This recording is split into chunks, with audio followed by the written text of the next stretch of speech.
To go back a little over an hour and a half ago to the start of the race at 9:22 here in Olympia. Ladies and gentlemen, the first women's Olympic. And as you can see, the pack moving out from the starting line, which is very close to where the finishing mark is. It's a loop course here in the Olympia area. The runners starting in Olympia, then going through the town of Tumwater, eventually through Lacey. That's about the spot they're at right now, and then back into the city limits of Olympia and finishing up near the state.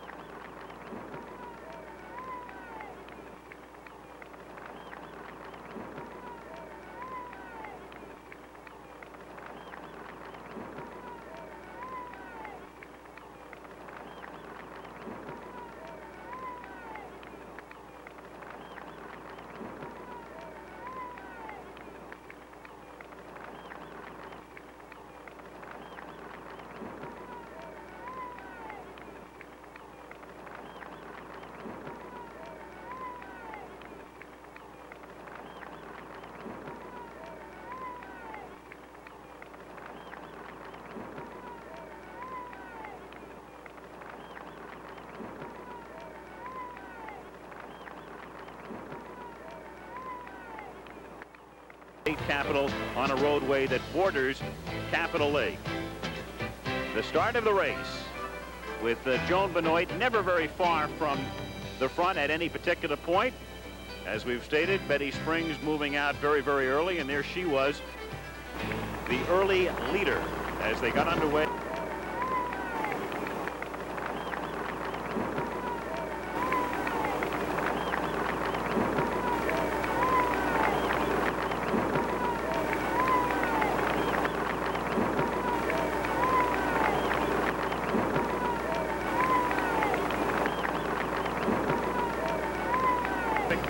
Marathon trials. We'll move ahead now to the standings after 5 miles, and you can see Benoit and Springs were running about side by side with Brown and Larson also right there in a pack at the end of 5 miles.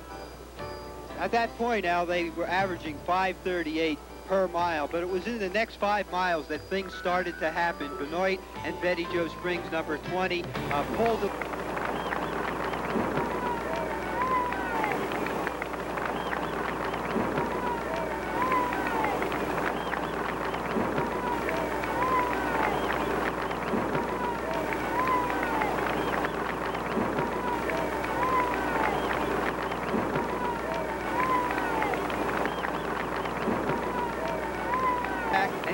Brown started to have some problems and was back in 4th place for quite a while as they passed 10 miles. Julie may have had a stitch in her side. It'll be very interesting to hear her comments because the race, she has been all over.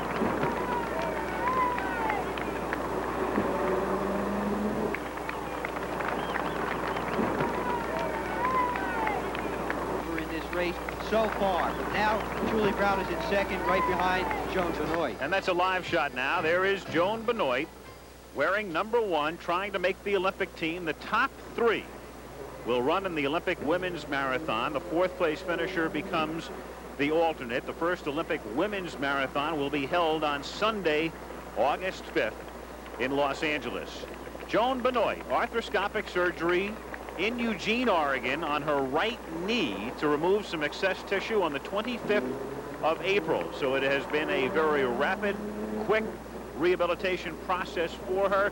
She has maintained steadfastly her confidence, even though some people tried to read into some of her remarks yesterday a little bit of a lack of confidence. You'd never know it by looking at her right now. And Diana Nyad is working with us. She's out on the course and near Joan right now. How's she look to you, Diana?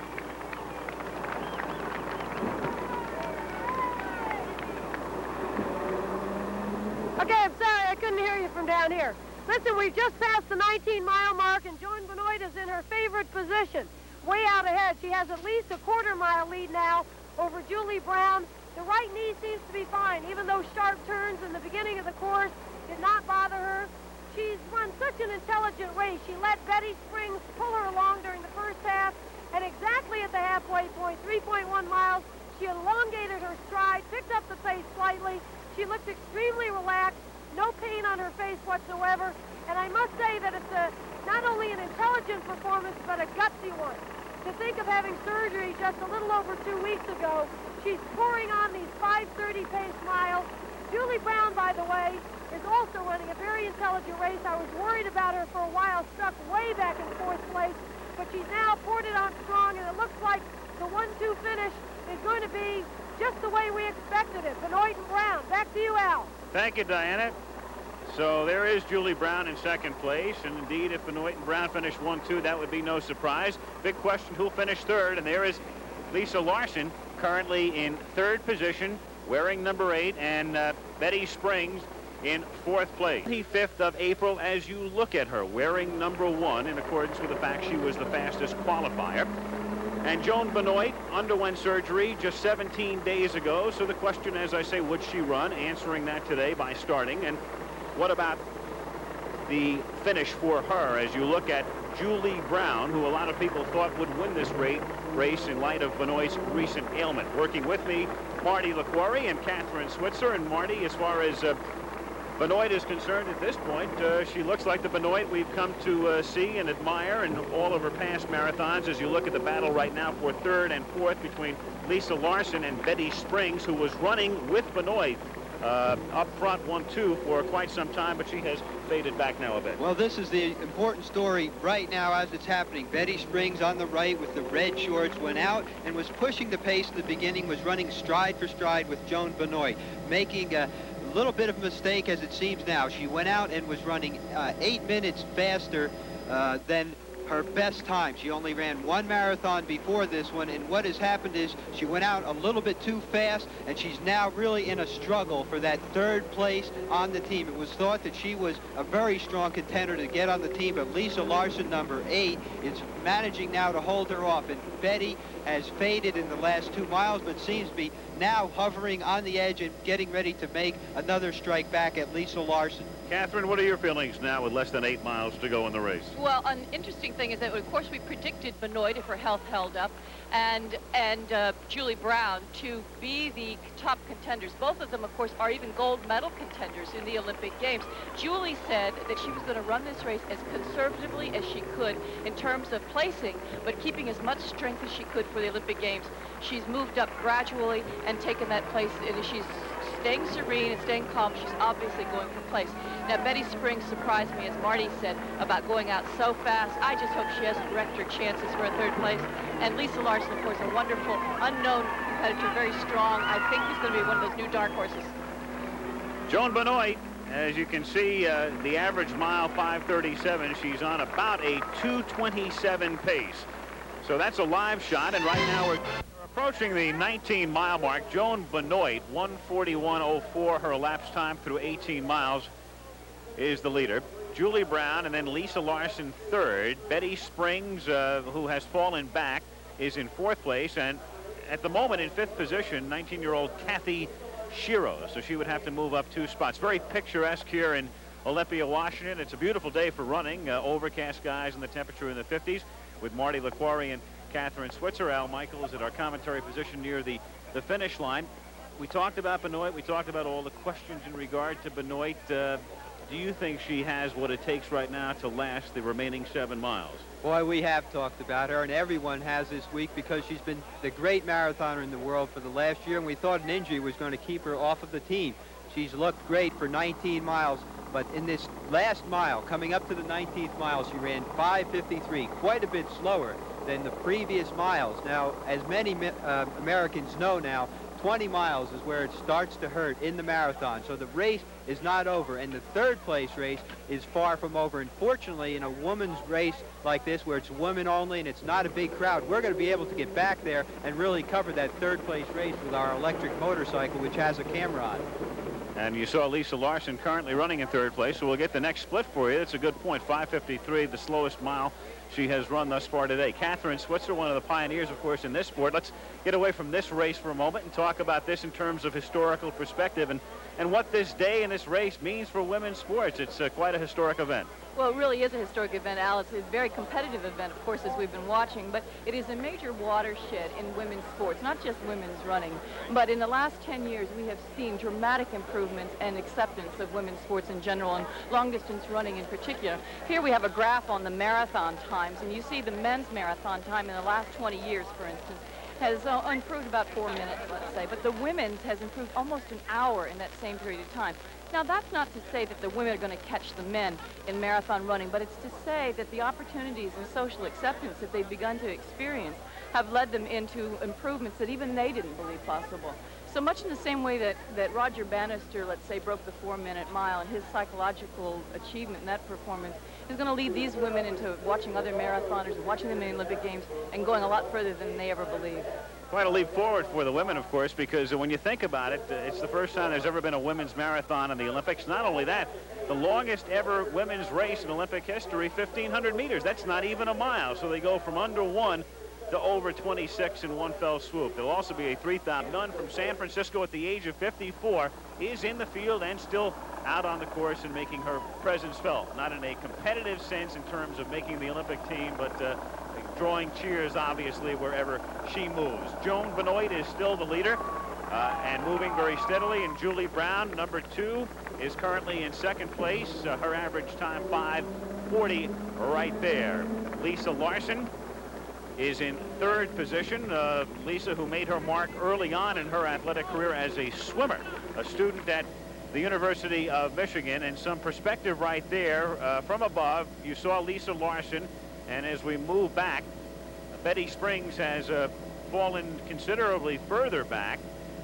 She was in a good battle with Larson as we came on the air for third position, but that's Springs in fourth position all the way back right now, and as a consequence, it's becoming a 3-woman race, at least at this particular point. But still, more than 6 miles to go. It's basically a downhill grade from this point on as they will re-enter the city limits of Olympia, Washington, and head toward the finish line by Capitol Lake. Joan Benoit. Joan Benoit, Ann asking her about the hamstring. That was an injury that she sustained when she began training again in the past week, running, overcompensating perhaps, and her left hamstring was bothering her. But nothing is bothering her right now on a cool and overcast day with thousands lining the course and thousands more already gathering near the finish line in Olympia, Washington, near Mount Rainier at the southern end of Puget Sound. And they tell us the biggest sporting event ever held in these areas. They're excited about it, and they're watching Joan Benoit trying to work her way on to the Olympic team. Our live coverage continues in a moment. Who is in third place, and the perspective now from a helicopter above as we wait for a view of Betty Springs, who is running in fourth position. Well, she's having a very hard time. In the beginning of the race, they were ticking off miles 5:28, 5:21, 5:30, but now even Joan Benoit on the last 2 miles has run 5:53. And at this point, they are on the faster, the easier part of the course, the long downhill stretches. So Joan Benoit may look, as she's concentrating very hard, may look like she's having an easy time of it, but the clock tells us a little different, that she's having trouble and she's got to push it a little bit. Now this looks like we're looking at Shiro, who has been in the back, out of camera range for the early part of the race, a 16-year-old. So obviously she didn't have a lot of experience, and she was very smart, stayed out of the fray at the front of the pack, now realizes she's got something left, and she's now making that gradual push to see if she can get that third spot. But this fourth spot is very important because we know that Joan Benoit has had that injury, could run the race, qualify, and then realize that she's done some more damage to that knee. So fourth and even fifth place will be alternatives to the team. So Shiro has moved into fourth position with Springs dropping back. There's Lisa Larson, who is in third. The average mile 5:39 right now for Joan Benoit, who Catherine must be thinking what right now? What is going through Benoit's mind, knowing she has at this point less than 5 miles to go? I think Joan is just trying to keep her form as even as possible, not do any damage to that knee, and try to conserve as much energy as possible. She opened up such a fantastic lead, and she went so hard in the middle that I think that she burned everyone off, and she knows that. I think she's just going to try to hold in there for place. I would think that even if Julie caught up to her at this point and they came in together, it wouldn't bother her at all. Well, she's obviously trying to think about the things as positively as possible. Did not want to answer directly questions about her injury yesterday, simply saying, I don't anticipate having problems. Is she at all, at this particular point, thinking about her knee? I don't think so. I think she said, I'm going to try to divorce my thoughts from the injury. Joan is a positive thinker. She's used to running in a lot of pain. You know, she had double Achilles tendon surgery, came back within a year, set a world record in the Boston Marathon. She's run on with a broken foot 4 days after appendectomy. She's used to running in pain, but she's also used to separating herself from it. I just think she's just going to stay very calm here and go for place. It's an amazing thing about this sport, isn't it, Marty, that Benoit's had these problems. Julie Brown is no stranger to surgery, nor are many of the other top runners. Well, this is a sport of pushing yourself very hard every day, and you don't get good overnight. It takes 10. Julie, we're looking at now, has been an international competitor for 10 years, so there's maybe 15 years of hard training, and you're going to pick up injuries. You're going to have off years, and the ones who are there at the top, as we see in first and second, have had to overcome some tremendous obstacles to get where they are today. So live coverage continuing. The 22nd mile, the marathon, 26 miles, 385 yards. The women's trials on team after 21 miles. Still Joan Benoit leading, Julie Brown second. Good battle for third with Lisa Larson there right now. And there is Julie Brown, who's been training in Eugene, Oregon. Battle for third and fourth will be upcoming in a moment, and we will show you that. The final spot for the Olympic team. Of course, the fourth place finisher becomes the alternate. And in this sport, that may mean something. In other sports, not necessarily. Finishing fourth will guarantee a spot or even a decent chance at the Olympics. But in marathon running, Marty, finishing fourth means you might have maybe a 1 in 5 opportunity. I think so. With everything that's been going on, Joan Benoit having an injury, Julie Brown, a history of injuries, it's very conceivable that one of the three will pick up an injury in this race or in the next 2 months between now and the Olympics, and our fourth place finisher could end up running in the Olympics. Shiro running a very good race, and you know, you have to say that the talk around here for the last 3 days, no one ever uttered that this poor little girl coming to her first big race would be in this spot. It's kind of ironic that her roommate is Sister Marion Irvine, 54 years old. So they put them in the room together, and she must have really matured in the last 2 days here. Lisa Larson just holding on, her stride getting shorter with every mile. She's got only about a 10-second edge now over Shiro for that third remaining spot. And in the marathon, you say 26 miles, you say there's 3 to go, but that last 3 is real tough. Lisa Larson is an interesting case, former swimmer. That was her fort, and then all of a sudden she got into running, Catherine, and here she is on the verge of making the Olympic team. Well, Al, we're seeing a lot of athletes like this who are well-rounded athletes, and she has a swimming background, and she's big, and she's rangy, and she has been training very fast. The rumor has it that she never trained slower than 6 minutes, 30 seconds a mile. Certainly I find that hard to believe in all the distances she has to be doing. But the interesting thing is this whole race has been about 10 minutes faster than her previous fastest marathon. Of course, Kathy Shiro is within striking distance, only 16 years of age. And Marty, I think that she's naive enough to not know quite what she's doing here. I think so. As you mentioned, many of the runners, Larson went out at a pace that would have brought them home 8 minutes faster than the best time. And it appears that they are all paying for that early pace, that early excitement.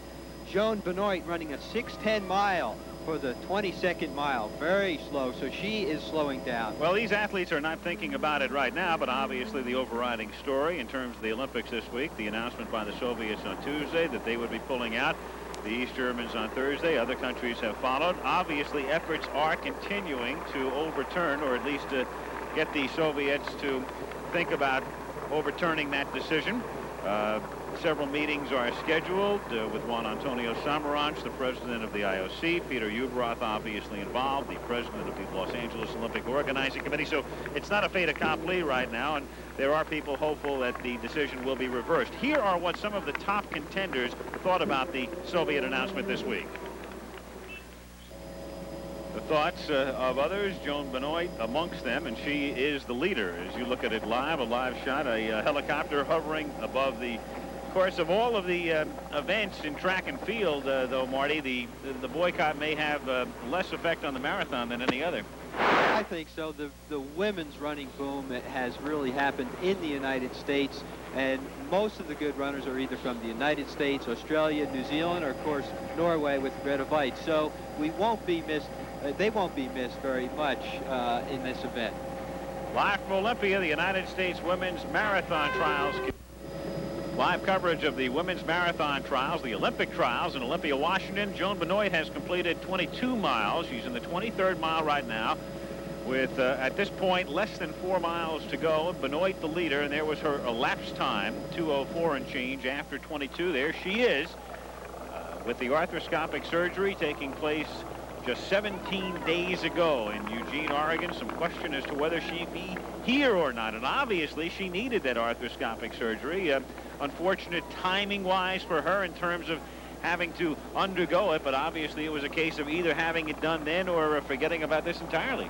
Well, she said it was the type of injury where she was out running twice and the knee just locked. She couldn't even run, so she had to do it. And, of course, that's probably in the back of a lot of people's mind as we watch her now, that maybe it could lock again. Lisa Larson is in third place right now.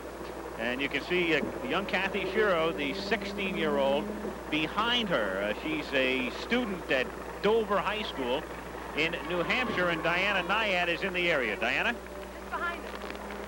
We're 2 hours and 12 minutes into the race, and the action of this race is right here with third and fourth place. Number 78, Kathy Shiro, has built this race from behind. She is now within 20 yards of Lisa Larson. I have to give Larson credit, though. Usually, when you've been a front runner in a race and you've dropped back, you get disappointed and disillusioned and you drop back further. But Larson is up there plugging away, trying to keep this 20-yard distance stable. And Kathy Shiro back here has her eyes on that number 8 in the black and white. Right here, and we're with the story. Back to you, Al. All right, Diana, and that figures to be a tremendous story as we come down to the conclusion of this race. Lisa is still Joan Benoit with 3 miles to go now. Julie Brown is second. Those two appear to be in very good position. The battle figures to be for third. There is Lisa Larson in your picture, and she is being stalked by Kathy Shiro. Shiro is about 10 seconds behind at this point. Benoit's lead is nearly a minute over Brown, and Brown is about 50 seconds in front of Larson, who is third, and then comes Shiro with Julie Istwarding currently in 5th place. So it's a basic downhill grade as they will work their way toward the state capitol, finish up on a road bordering Capitol Lake, and the top 3 go to the Olympic team. I think Catherine and I both know what that look on Lisa Larson's face meant. It was, oh, God, don't let it come down to the last mile. Let it be over before then. She knows she's got a real battle the next Right, you're never miles. supposed to sneak a look over your shoulder, and she did. Now, it's an interesting confrontation here. They're both, of course, having the races of their lives. Here's Joan Benoit at 24, and she's run her last 2 miles at 6 minutes a mile. She's just relaxing and coasting, and I think, Al, she's just going to save that knee as much as she can and conserve her energy now for the upcoming Olympics. I have a story about Joan that's kind of interesting. I heard, and I believe this, that she was in 2:19 marathon shape before that injury. So she has plenty to draw on. 2:19 marathon, everybody says it's impossible for a woman to run it. It's not. I believe that Joan's 2:22 world record performance was right on target. It was Joan's just simply a little bit ahead of her time. And the 2:19, I think she's perfectly capable of it. She said she was in the shape of her life. Obviously, she's now drawing on a lot of that strength despite those injuries. And she's making believers out of a lot of people. There were many, many skeptics who all know that arthroscopic surgery is a wonderful new development, relatively new in terms of surgical procedures. And there is our commentary position as we await the runners coming down this road in front of our position. But Marty, certainly there was a great deal of skepticism as to whether we had revolutionary surgery or not, that nobody after undergoing arthroscopic surgery 17 days later could win a marathon. Well, it just hasn't ever been done, and I think it's just a small miracle. I think the mood around here yesterday was that it's going to take a small miracle for Joni to put it all together with the month that she's had, but she's been able to do it, and it looks like she's going to get through it. Julie Brown, who was almost everyone's favorite for one of those 3 spots, managed to get the second one, and then I think everyone thought there will be somebody in 3rd or 4th place that we have not heard of that comes out of one of the small towns in America and grabs that 3rd spot. Lisa Larson, who is in 3rd, was not in that category. Everyone gave her a fair chance. She had a lot of confidence coming in. She took a glance around and saw that she had a problem behind her about a mile ago and seemed to have picked it up and picked up a few seconds, but she doesn't have a lot left. She's shuffling along and just gutting it out. Well, there's a map of the course right there. As you can see, we're down to the final 2 miles upcoming. Marty and I said yesterday that it was going to take a personal best for whoever got the 3rd place slot, and whether it's Kathy Shiro or Lisa Larson, they're both having the races of their lives. Well, Larson is maintaining her advantage right now, and she is about 15 to 20 seconds now in front of Shiro. So she has moved out and spread some distance between herself and Shiro in the battle for 3rd. Right there for 4th and 5th place, with Julie Isperding now moving up on Shiro, who begins to fade as they run alongside Bud Inlet at the southern extremity of Puget Sound. So all of a sudden, Kathy Shiro's hopes are being dashed here as you look at Benoit, about a mile from the finish now for Joan. She is still in front with Julie Brown running 2nd, and there's Lisa Larson. Brown's about a minute behind, and then another 50 or so seconds back to Larson, who now is in a more comfortable position than she was obviously 5 minutes ago. Well, she was leading Shiro by 6 seconds, turned around, saw Shiro, picked it up and opened it up to about 20 seconds and broke Shiro, but now she has Isperding coming back on her. So this is the tough thing when you're fighting. You knock one person off, and there's so much depth back there that somebody else comes up to challenge you. Lisa Larson has had a hard battle psychologically, and she is coming out of it very well. You know, Julie Isperding used to be a teen sensation just like Kathy Shiro, and she took a few knocks, and now she's matured. It's been 3 or 4 years. She's still very young. She's out of Cincinnati, Ohio, a graduate of Xavier University, and she's at Boston. When I saw her at the Boston Marathon, she said, I am really hungry. I'm really ready to go. And she is really picking up the pace here to pick up. I think she's going to go after Lisa. Well, Benoit now, as she heads toward the finish, alongside Capitol Lake, the crowds, as you can see, lining the streets downtown Olympia, Washington, the small city for a state capital, a very tiny population, around 28,000 in the latest census figures. Thousands more, of course, have turned out. The entire town has been very excited about the Olympic trials ever since they were awarded the first ever marathon trials for this city, and they have responded. Joan Benoit became a very popular figure with her performance in the Boston Marathon in 1983 when she ran that incredible 2:22:43. She's been the subject, of course, of all of the pre-race speculation as to whether she'd be able to appear or not and finish or not, and she appears to be answering all of those questions with a flourish today, and she is being saluted every step along the way as she makes her way through the town of Olympia, Washington, well out in front of Julie Brown, who's running right now a race that I'm sure she thought would be good enough to make the Olympic team. Very solid and steady, and no thoughts right now of catching Benoit. She knows she's going to Los Angeles just by staying in 2nd place. Julie Brown has been very confident and made no bones about it. I'm not here to win. I'm just here to get one of those 3 spots. She's been looking ahead to the Olympics all along, and she's done that today. Her ego doesn't have to make her go out and go after 1st place. Now here's Larson, and here comes Isperding, who has moved steadily up. So her strategy to lay back and then to try to turn it on at the end, and she is making tremendous strides, obviously, but will she have enough left? Did she spend too much to make up all of that distance? That's the question right now. I don't think so, Al. I think she was hanging back and waiting for her moment. And when she saw she could close, she's doing it. And she's picking up the pace on Lisa, and I think she has a very, very good shot at catching her. She went by Kathy Shiro, who was moving very well, like Shiro was standing still. Well, there's first and second, and that's a wide shot and a little distorted in the sense that Brown is considerably well back of the leader, Benoit. And there's the battle for third and fourth. In that perspective, from above, can show you at that particular point, it looks like about a 20-yard advantage, but Isperding, with a little bit of a kick here, can do it. There's no question about that. Lisa Larson was able to dispose of Shiro, but now all of a sudden she has another problem on her hands. Well, I don't know if Lisa Larson even knows that someone is behind her because she hasn't taken a glance back. You know, you kind of get the feeling when you've dropped one person, you think you're clear. Julie Isperding obviously now gaining ground, and this last mile is very flat. There it is. And she's overtaking her with a mile to go. Heartbreaking. There's still a mile to go. Lisa Larson could conceivably come back because they're both tired. She could conceivably gather herself and come back at her. But boy, Julie has really kept her mind on that third place and paced herself well. You had to run a perfect race to improve as much as she did. Julie Isperding has been a bridesmaid in so many races, and she's always had so much potential. And she has got to have her heart in her throat at this moment saying, I've got to do it. This is it. This is my big moment. And I'm sure everybody back in Cincinnati right now is going crazy for Julie because she deserves this. She was not a factor early in the race in the sense that she was not amongst the leaders. There's Benoit. The official time is ticking down.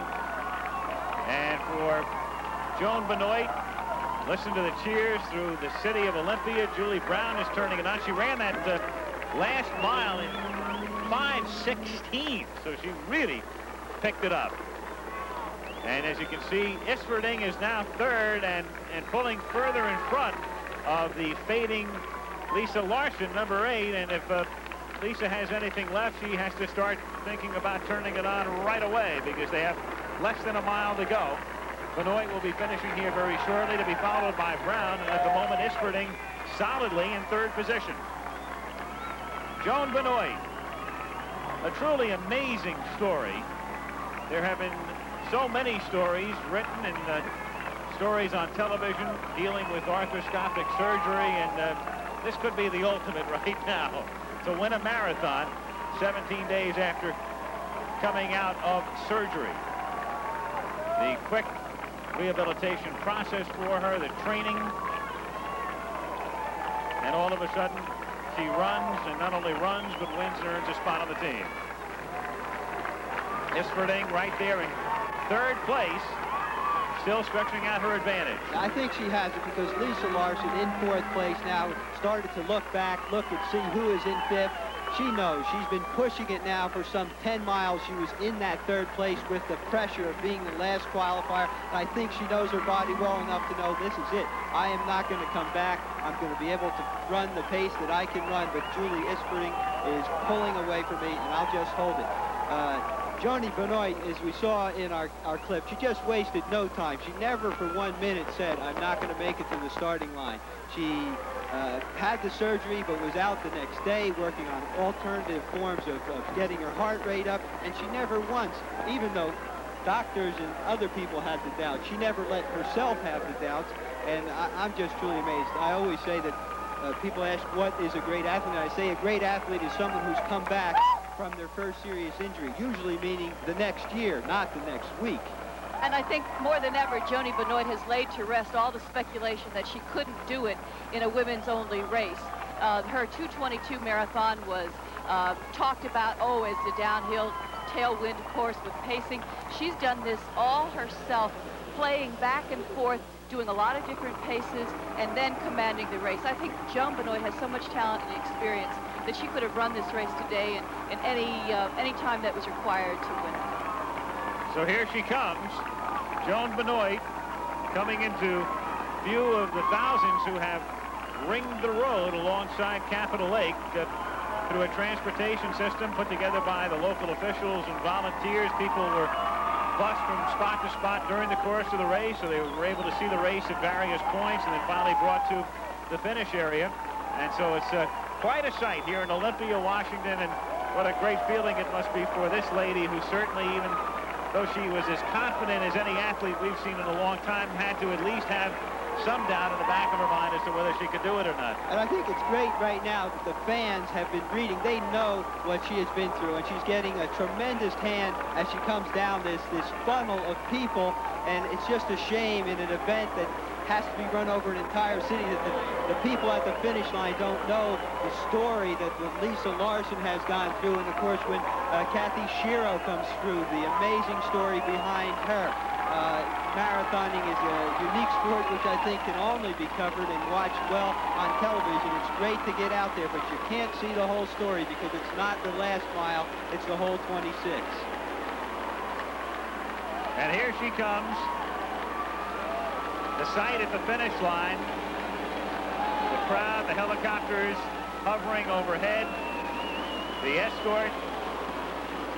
The camera trucks.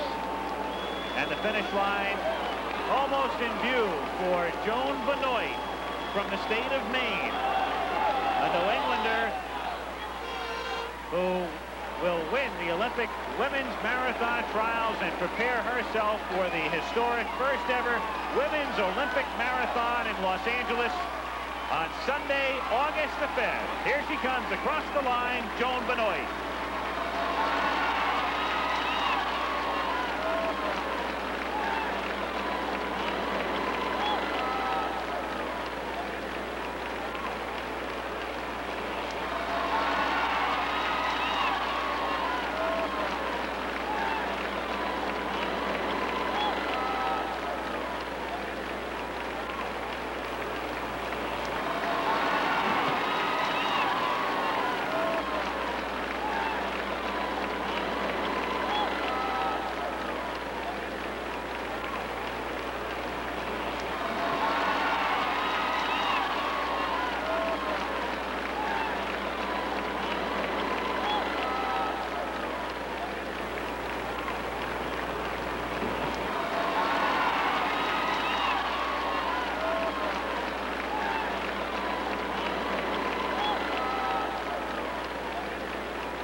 Truly amazing. Joan Benoit. You know, Al, I don't think I've ever seen Joni quite so emotional. She's a very placid competitor, but she's really put it on today to run beautifully. She deserves this. And here comes Julie Brown in second place. Benoit given number 1 because she was the fastest of the qualifiers. Brown number 2 because she was the second fastest. She ran that 2:26.26 in the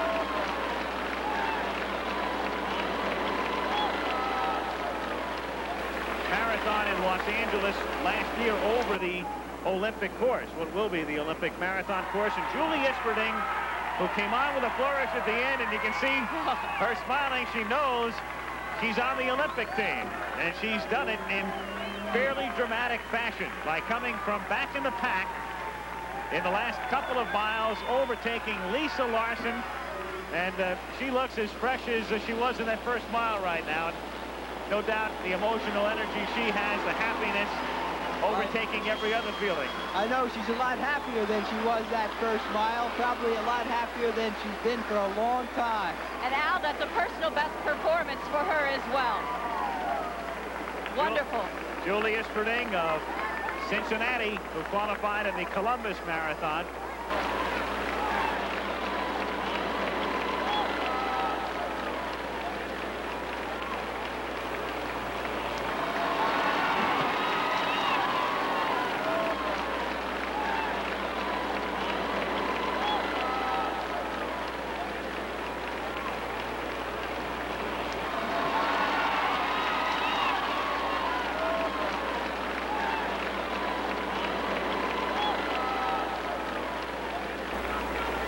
Years old, Lisa Larson, who spent a good part of the race in third place.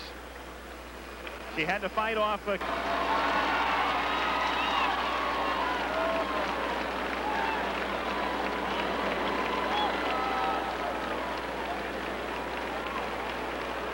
to Shiro for a while. She was able to do that. As you look at Isfording and Benoit, and Lisa Larson will finish fourth and wind up as the alternate to the Olympic team. And there's someone who in 1980 was in the Olympic trials for swimming, so she has really had a strange 4-year odyssey to get here, and is one of the big stories here today, to run so well. And I would say emotionally, after Joan Benoit, she had really had to go through a lot today. And Joni, we saw, it took a lot.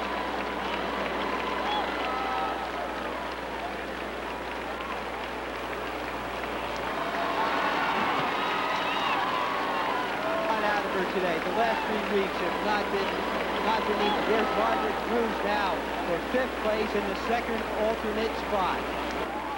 So Margaret Gross has worked her way up as Betty Springs faded early on. She had been running with Benoit, and the charge put on early by Shiro, but she had nothing left at the end. And the overview right now of the Capital Lake area, Isfording and Benoit, along with Brown.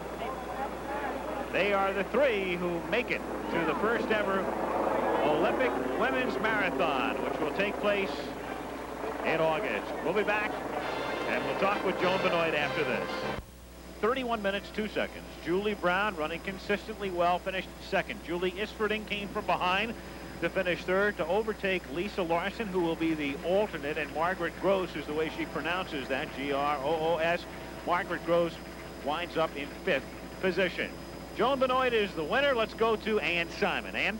Al, it has been quite a couple of weeks for Joni Benoit, and it has not been easy for her with the injury problems. Lots of skeptics saying that she would not be able to race and would not finish if she did try. Joni, congratulations. You told me yesterday, let me put this over that fabulous looking hat of yours.